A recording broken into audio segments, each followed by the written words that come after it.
Pues hola a todos, ¿qué tal estáis? Bueno, pues vamos ya con nuestra entrevista de la semana, que es un placer tener hoy con nosotros por aquí a Esteban Granero. ¿Qué tal, Esteban? ¿Cómo estás? Hola, ¿qué tal? Muy bien. Bueno, pues Esteban Granero, que seguro que la mayoría conocéis por su faceta de jugador de fútbol, que ha estado en el Madrid, en la Real, en el Getafe, por cierto, que el productor del programa, Antonio Villanueva, que es muy del Getafe y muy del Madrid, te está muy agradecido, pero que tiene que lanzó un proyecto de inteligencia artificial, Holocip, y del que queríamos hablar. Así que muchas gracias por estar con nosotros, Esteban. Nada, un placer, encantado.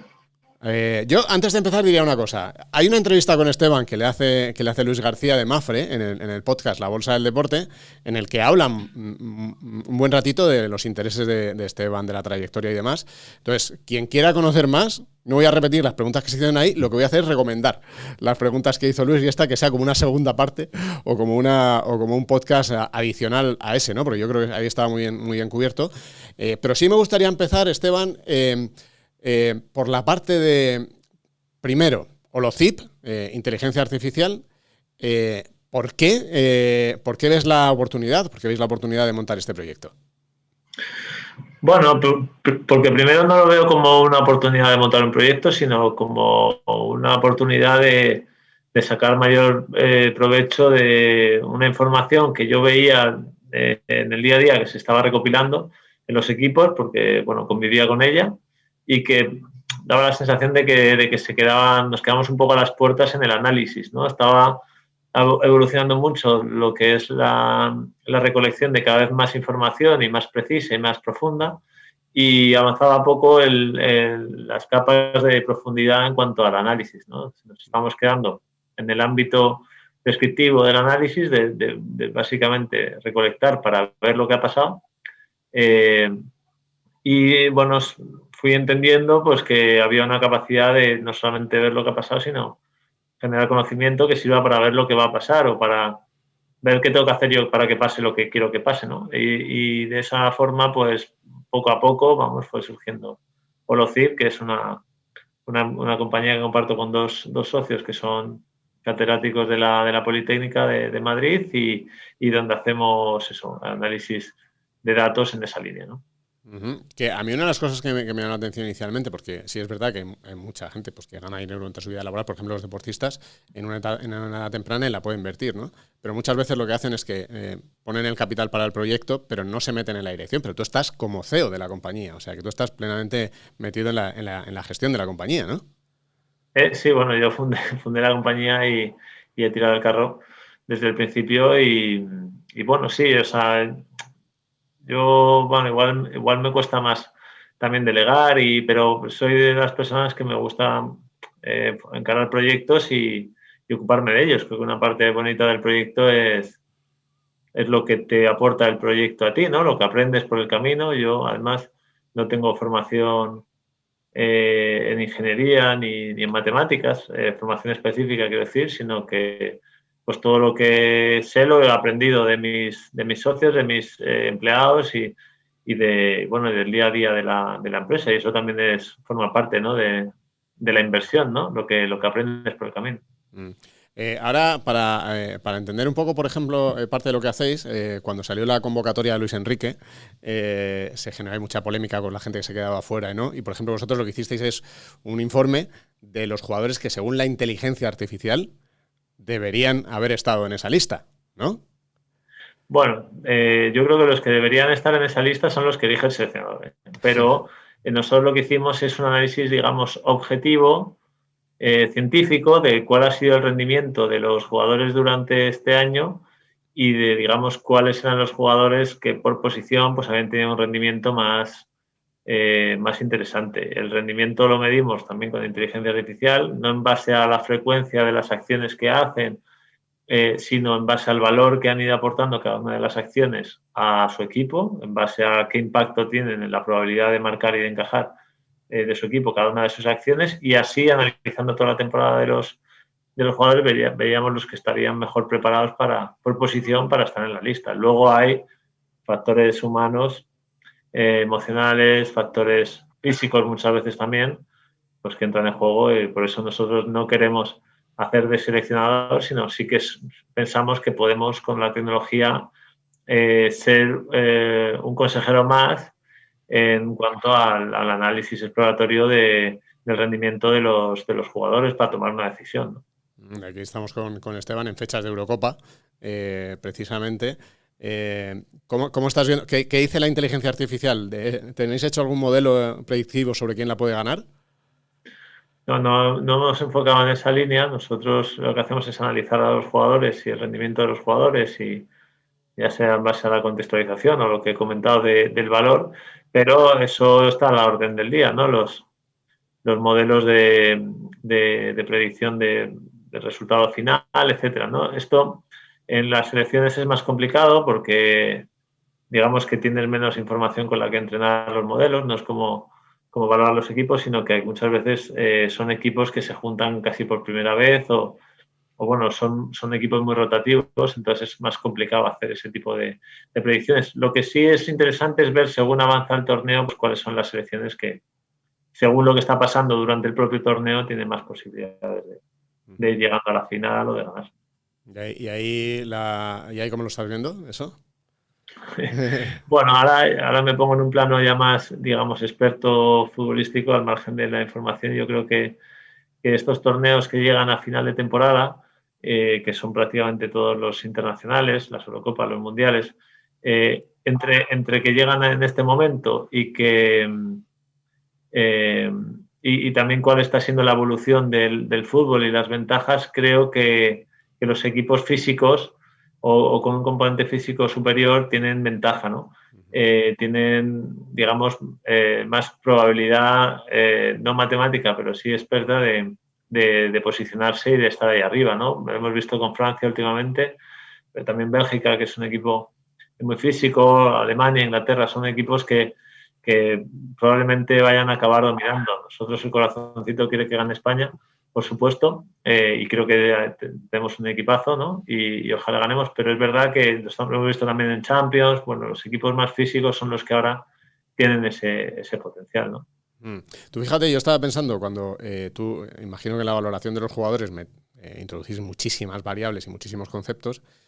Primero estaba pensando que en fútbol no está este concepto de la valoración que sí hay en básquet, ¿no? Que vas viendo, porque claro, cada uno contribuye de una manera, pero imagino que vosotros eso sí lo aplicáis, ¿no? Tendréis una especie de score general para cada uno de los jugadores en función de múltiples parámetros, ¿no? Claro, nosotros evaluamos el rendimiento en función de cómo cada jugador, a través de sus acciones, ha impactado de forma específica en la probabilidad de marcar y de encajar de su equipo. Es decir, si yo cojo la pelota y hago, en el momento en el que yo cojo la pelota, la situación del partido y todas las circunstancias que rodean a ese momento me atribuyen una probabilidad de marcar y de encajar para mi equipo. Una vez que yo hago una acción y suelto la pelota, esa probabilidad pues habrá sufrido un cambio que me lo atribuiré a mí porque he sido responsable con mi acción, ¿no? De forma continuada podemos analizar después de un partido, pues por ejemplo, o después de una temporada, cómo y de forma específica, no solamente cuánto, sino de forma cualitativa, se está aportando cada jugador al rendimiento de su equipo, ¿no? Yo creo que valorar el rendimiento no solamente en base a la frecuencia de acciones, que es lo tradicional, pues queremos saber cómo de bueno es un jugador pasando, miramos a ver cuántos pases ha hecho, cuántos pases acertados ha hecho. Pero más allá de eso, ¿qué significaría? Que estamos asumiendo que todas las acciones que están etiquetadas igual son la misma acción, lo cual no es verdad. Si pasamos a un análisis cualitativo de que cada pase tiene un impacto y cada pase es un pase diferente, pues a partir de ahí podemos valorar con más profundidad, ¿no? Hay una cosa que nos importa mucho desde el punto de vista de las finanzas, que tú también, además de familia de economistas, tienes desde hace tiempo, ¿no? Es la parte emocional, ¿no? Yo lo estaba pensando, fíjate, mientras hablabas y pensando también en la situación, por ejemplo, que ha vivido Morata, ¿no? Morata, un delantero con un porcentaje de acierto determinado, pero de pronto tienes una situación en la que un estadio te empieza a pitar. Al final, ¿esto cómo lo acabas metiendo en la valoración también de los jugadores?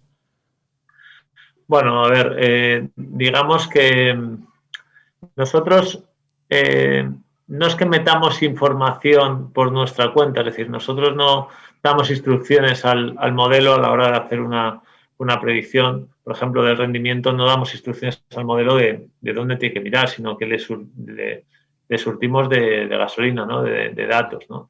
Si el modelo tiene una información suficientemente extensa del rendimiento de un jugador, digamos que en esos datos podrá encontrar las circunstancias que puedan intervenir en él. Si es un jugador volátil, pues va a estar en los datos, ¿no? Si tienes el rendimiento de los últimos 7 años, pues vas a encontrar ahí cosas. Es decir, es el propio modelo el que aprende. Y luego tenemos que entender que lo que pretendemos aquí no es tener una bola de cristal. Lo que pretendemos es reducir la incertidumbre sobre el rendimiento. Es decir, si nosotros queremos, por ejemplo, hacer una predicción sobre cómo jugará este jugador si ficha por mi equipo el año que viene, lo hacemos porque sabemos que esa predicción va a estar mucho más cerca de lo que pasará que asumir que lo que ha hecho anteriormente es lo mismo que va a hacer, porque cambio de contexto cambia todo. Entonces, dentro de esa incertidumbre que aún se mantiene, nosotros queremos reducir la incertidumbre, siempre habrá algo de incertidumbre y donde, por supuesto, el apartado psicológico pues, juega un papel fundamental. ¿Dónde podemos avanzar en esa línea?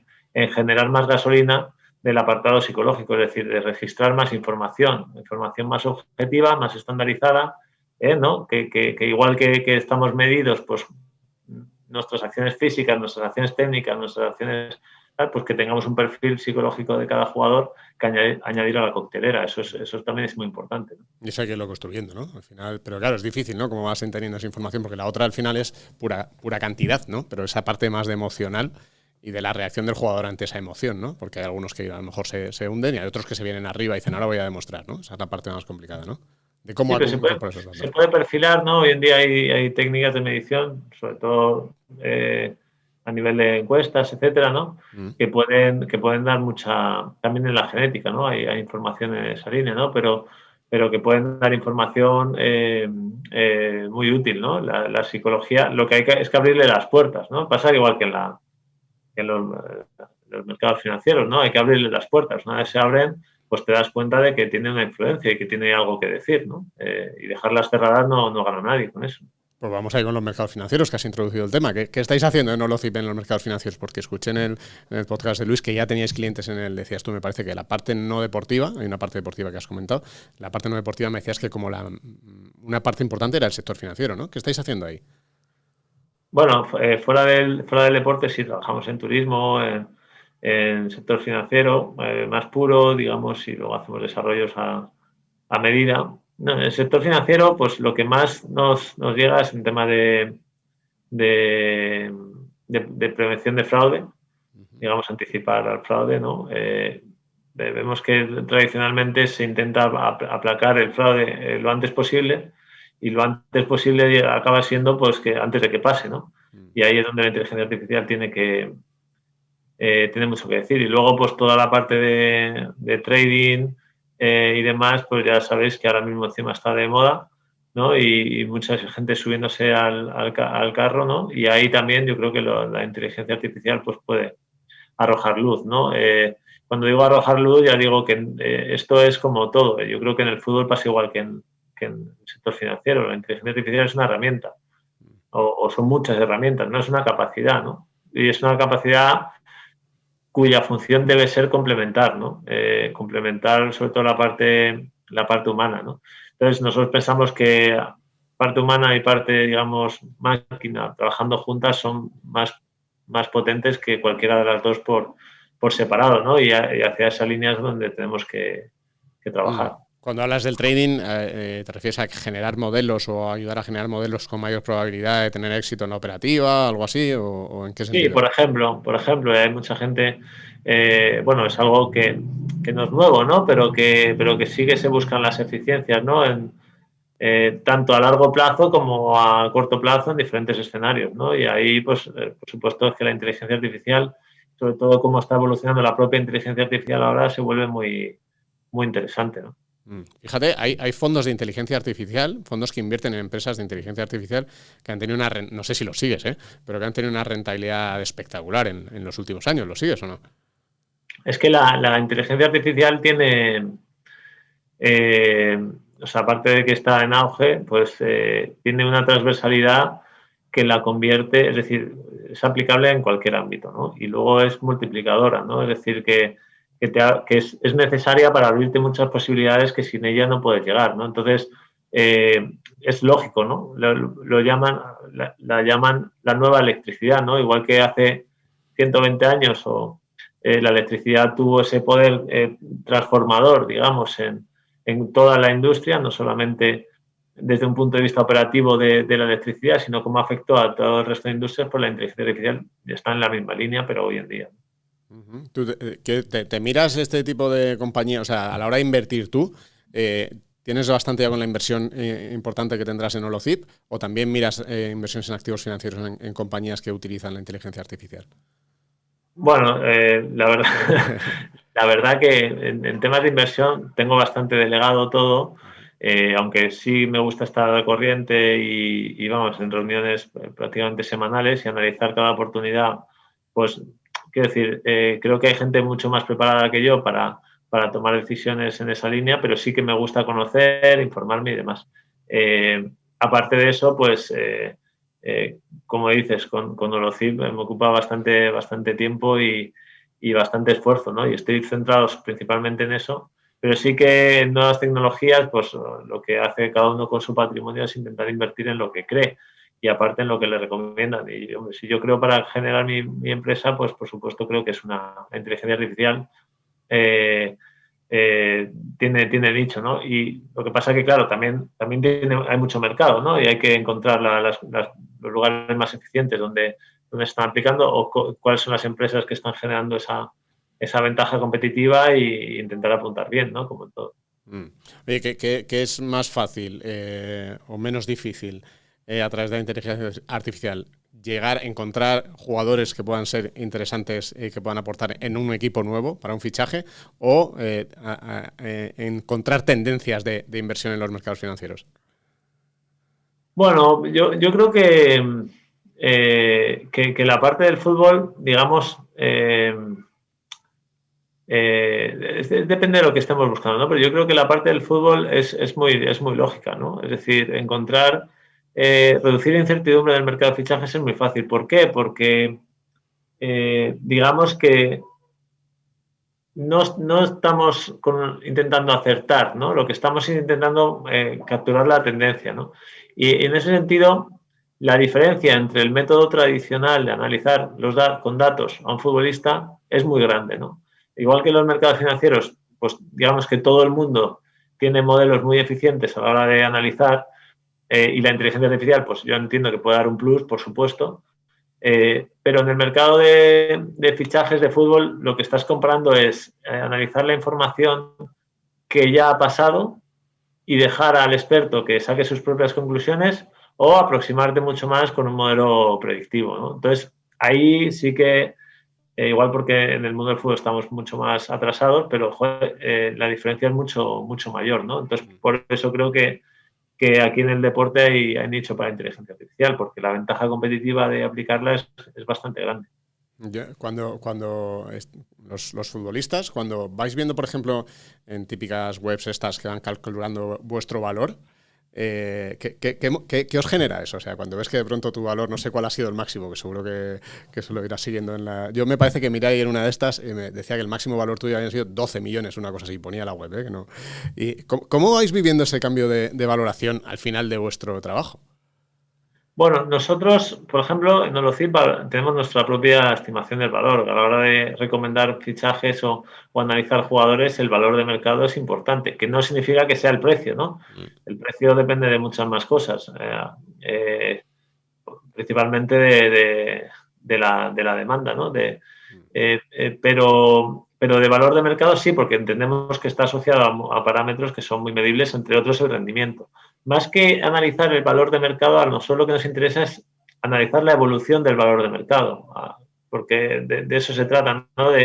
A la hora de analizar cuánto de interesante es un fichaje, pues por supuesto tú quieres saber si te va a rendir, pero también quieres saber cómo va a evolucionar como un activo, ¿no? Que al final somos los propios jugadores. Y si es un jugador que tú fichas para ser suplente, pero que sabes que incluso jugando el 30% de los minutos en tu equipo, el año que viene valdrá el doble, pues fíjate, puede ser un fichaje rentable. O tú tienes un jugador que quieres que quieres ceder porque no cabe en tu plantilla y lo quieres ceder a un equipo por un año, pero tú quieres que ese jugador se revalorice porque al final es tu activo, ¿no? Entonces, cuando quieres buscar el equipo donde cuando vuelva su valor de mercado haya crecido lo máximo posible, ¿no? Todo esto se puede medir con inteligencia artificial. Entonces, el valor de mercado es interesante. Más interesante es saber la evolución, poder hacer predicciones sobre la evolución en función del contexto. ¿A qué 2-3 jugadores te ficharías ahora si fueses el presidente de, yo qué sé, de poner un aprieto, de un club grande, muy grande? Para un delantero, un centrocampista y un defensa. Bueno, a ver, vamos a ver, cada uno tiene sus jugadores favoritos. A nivel de mercado, pues buscar los más óptimos es en función de los objetivos, que no tienen los mismos objetivos. Y nosotros trabajamos, ya digo, para los más grandes, pero también para los más pequeños, ¿no? Equipos de segunda B, que lo que necesitan es ganar 50.000 euros con un fichaje o digamos, conseguir, por ejemplo, la cesión de un jugador del Madrid, poder argumentar al Madrid que mi equipo va a jugar bien o se va a revalorizar. Cada uno tiene sus objetivos, ¿no? Si eres el Real Madrid, pues quieres fichar, casi cueste lo que cueste, quieres fichar a los mejores, ¿no? Entonces, según los objetivos, ¿no? Lo importante es que la inteligencia artificial puede participar en todo el proceso, ¿no? Tanto en la identificación de jugadores, en el análisis de los propios jugadores, en la comparación de los jugadores, puede participar en todos los procesos, incluso, como hemos comentado, en estrategias de futuro. Es decir, ¿qué me interesa hacer con este jugador que voy a vender? ¿Me interesa guardarme un porcentaje de la futura venta? ¿No me interesa? Todo esto es un tema que se puede analizar y se puede ser eficiente. O sea, que si llega Florentino y dice, oye, ¿qué sale del modelo? ¿Haaland o Mbappé? Bueno, lo que podrías ver ahí es entre ambos jugadores, si jugaran en el Madrid, cuál sería el que daría un rendimiento mayor, tanto a nivel económico como a nivel de rendimiento futbolístico, ¿no? Es decir, cuánto valor, que hemos comentado antes, que estamos calificando el rendimiento, no cuantificándolo, cuánto valor aportarían estos jugadores a mi equipo si ficharan el año que viene por el Real Madrid. Y ahí compararlos con el resto de jugadores de su posición, que es un poco lo que hacemos nosotros para, digamos, poner en contexto a los jugadores, ¿no? Primero transportarlos al equipo donde van a jugar y luego analizar su rendimiento comparado con otros jugadores de su posición si jugaran en el mismo contexto. ¿En este caso habéis hecho el análisis de estos dos o...?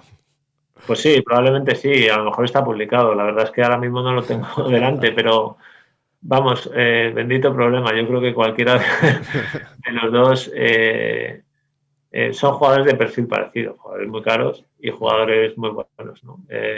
Entonces hay pocas, quiero decir, yo creo que no es el lugar donde nosotros podemos aportar más valor al club, ¿no? A la hora de elegir entre estos dos jugadores. Sí que es verdad que hay matices, detalles en función del entrenador, de cómo van a rendir, pero yo creo que donde más podemos aportar es identificar a ese jugador que está infravalorado o ese jugador a coste cero que le puede sacar rendimiento en 1 o 2 años, o ese jugador que lo están poniendo en venta cuando encaja perfectamente en tu equipo, ¿no? Ese tipo de eficiencias de mercado es donde más podemos ayudar. Es la parte más value ligándola con el mundo de la inversión, ¿no? Esos que se han quedado ahí o por cualquier situación y que de pronto tienen una potencialidad, ¿no?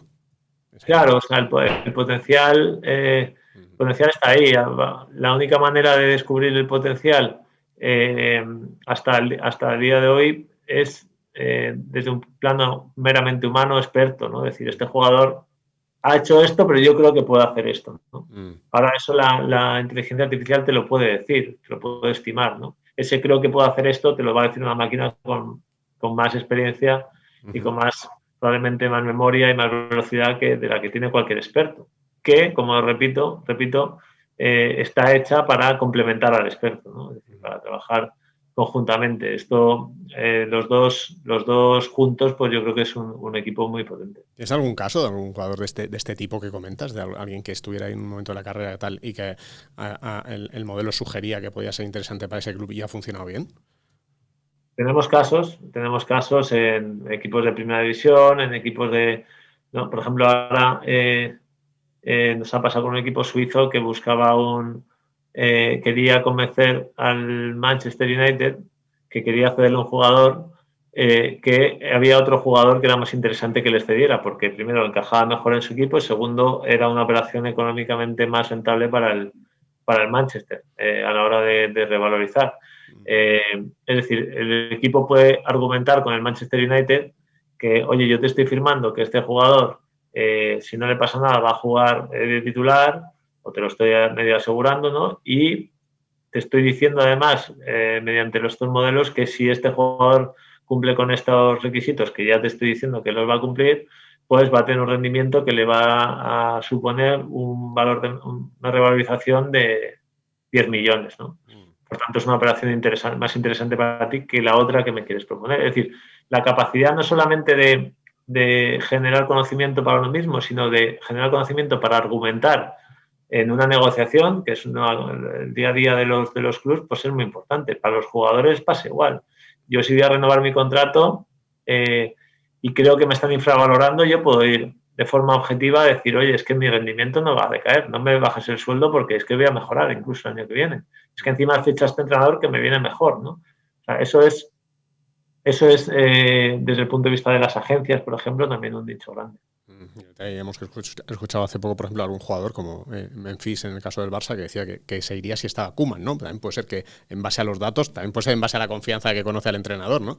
Pero también en base a los datos que ha visto que ¿no? Por ejemplo, el entrenador es un factor clave a la hora de medir el rendimiento, de contextualizar el rendimiento. Es decir, nosotros, cuando tú transportas el rendimiento de un jugador a otro contexto, el entrenador lo tienes que introducir, ¿no? Si un equipo cambia de entrenador, puedes ver cuál va a ser el impacto en sus jugadores, según qué entrenador, ¿no? De hecho, podrías decir cuál es el entrenador que optimiza el rendimiento de mis jugadores, ¿no? Es decir, qué entrenador, si lo ficho, es el que va a hacer que mejoren más mis jugadores, ¿no? Todo ese tipo de preguntas las puede resolver la inteligencia artificial hoy en día. Oye, para terminar, no sé si con temas de blockchain y demás, podría darse igual que está pasando, por ejemplo, en el mundo del arte, ¿no? Que con la tokenización de activos tú puedes acabar comprando un trocito de un Picasso, vamos a decir así, ¿no? En el mundo de los deportes podría llegar a pasar algo similar con blockchain, ¿no? Que al final tú pudieses ir comprando un trocito del valor de determinados jugadores y en un momento dado se diese ese mercado, ¿no? Bueno, o sea, y además, fíjate que los clubes necesitan nuevas vías de financiación, porque las tradicionales, digamos, que acaban consumiendo. Fíjate que los bancos no es tan fácil que presten dinero a los clubes, aunque ahora mismo sí que el fútbol es digamos, aquí en España, ¿no? Es un deporte muy regulado y donde, bueno, donde funciona todo, pues ahora mucho mejor. Pero claro, los clubes necesitan varias cosas, ¿no? Necesitan ser eficientes, ¿no? Y buscar rentabilidad, ¿no? Al final, si tú tienes que depender de grandes éxitos deportivos para que tu club funcione de forma estable, pues es un modelo pues poco eficiente, ¿no? Sin embargo, si eres capaz de generar eficiencia en el día a día de los clubes, independientemente de tu rendimiento deportivo, hombre, sin contar que te vas muy abajo, pero con un rendimiento normal que tú puedas ser eficiente, pues sí, entonces nuevas vías de financiación, como puede ser esta, pues son muy interesantes y luego eficiencia, por ejemplo, en el mercado de fichajes, que es lo que estábamos comentando antes, pues también es fundamental, ¿no? Bueno, es una parte que a ver si la vemos, a ver si en un momento dado podemos invertir en jugadores concretos, cualquiera, ¿no? Cualquier persona. Seguro que si pasa eso, vosotros seréis un actor importante y volveríamos a hablar. ¿Verdad, Esteban? Bueno, claro, es como todo. Si tú inviertes con menos incertidumbre, pues siempre, quiero decir, un reductor de incertidumbre siempre es bienvenido, ¿no? En una inversión. Y eso es lo que nosotros somos especialistas. Bueno, pues nada, la verdad es que ha sido un gusto charlar de estos temas. Nos habríamos quedado charlando un rato mayor porque yo creo que hay muchas relaciones entre el mundo de la inversión y el mundo también del fútbol, ¿no? Todo lo que hemos hablado de emociones, del análisis de la valoración, fíjate, la reducción de incertidumbres de la que tú estabas hablando ahora. Así sí, que... aquí te cojo el guante para recomendar también el libro de Luis que precisamente habla de eso, ¿no? De similitudes entre inversión y deporte, que se parece en la bolsa al mercado de fichajes y Y bueno, ahí yo participo muy poquito, pero el libro de Luis, donde participa gente interesantísima, al margen mío, que en mi capítulo lo podéis saltar, pero el resto, la verdad, que son interesantísimos y aprovecho para meter la cuña y recomendarlos. Totalmente, totalmente. Aquí tuvimos ya a Luis hablando del libro y es un libro absolutamente recomendable, entretenido y además que lo lees enseguida. O sea que es de esos libros que son chulos. Oye, Esteban, muchísimas gracias por tu tiempo, por haber estado con nosotros. Nada, muchísimas gracias a vosotros, un placer y para lo que queráis. Nosotros, fíjate que una de las ideas que tenemos es precisamente a través del análisis de datos poder ayudar a la gente a tomar mejores decisiones de inversión. ¿Veis? Sobre eso estamos construyendo. Con lo cual, igual, hasta tenemos que hablar de negocios en un momento dado, Esteban. Pues aquí estaremos encantados de charlar, aunque sea de analizar los problemas, que a nosotros siempre los nuevos retos nos parecen muy interesantes. Muy bien, pues un placer, muchísimas gracias. A vosotros.